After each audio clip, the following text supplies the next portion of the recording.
Assalamualaikum warahmatullahi wabarakatuh. Hamdan wa syukron lillah. Salatan wa salaman ala Rasulullah. Amma ba'du.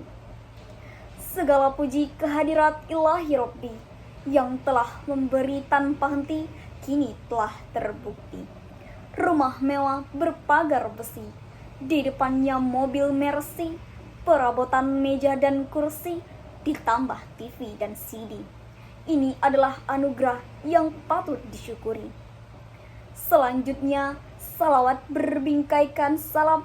Marilah sama-sama kita sanjungkan kepada junjungan Nabi besar kita, yakninya Nabi Muhammad SAW, yang telah menyelamatkan umat manusia dari zaman jahiliyah hingga zaman Islamnya, seperti yang kita rasakan pada saat sekarang ini. Yang terhormat kepada Ibu Ena Noveria selaku dosen pengampu mata kuliah keterampilan berbicara, serta teman-teman yang saya banggakan. Pada kesempatan kali ini, izinkanlah saya menyampaikan sebuah pidato dengan judul Peran Generasi Muda dalam Menghadapi Revolusi AI. Teman-teman yang saya banggakan, kita saat ini sedang berada di tengah arus besar yang dikenal sebagai istilah revolusi industri 4.0, di mana teknologi digital berkembang begitu cepat. Salah satu inovasi yang paling menonjol dalam revolusi ini adalah artificial intelligence atau kecerdasan buatan.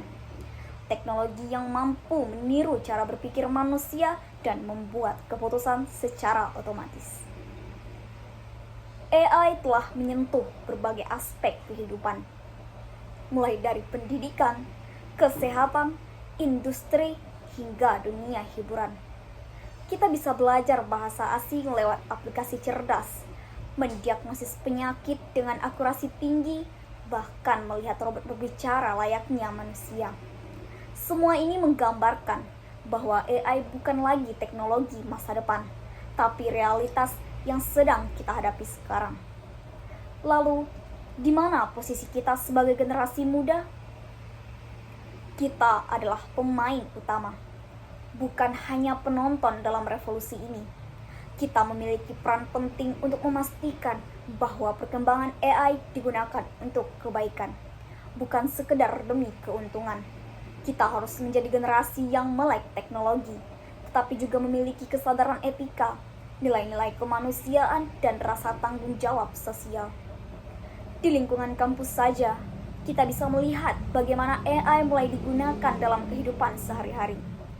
Banyak mahasiswa kini memanfaatkan AI untuk membantu menulis esai, menerjemahkan jurnal asing, bahkan membuat rangkuman materi perkuliahan. Di satu sisi, ini sangat membantu mempercepat proses belajar. Namun di sisi lain, jika tidak disertai dengan pemahaman dan integritas, hal ini bisa membuat kita terlalu bergantung, mengurangi kemampuan berpikir kritis, dan bahkan memicu plagiarisme tanpa disadari. Oleh karena itu, kita perlu menguasai teknologi, bukan dikuasai teknologi. Kita juga harus aktif mendorong pemanfaatan AI untuk menyelesaikan persoalan nyata di masyarakat. Misalnya, pengembangan sistem informasi untuk membantu petani, pemanfaatan AI dalam deteksi bencana alam, atau platform edukasi berbasis AI untuk daerah terpencil. AI memang pintar, tapi tidak punya hati nurani.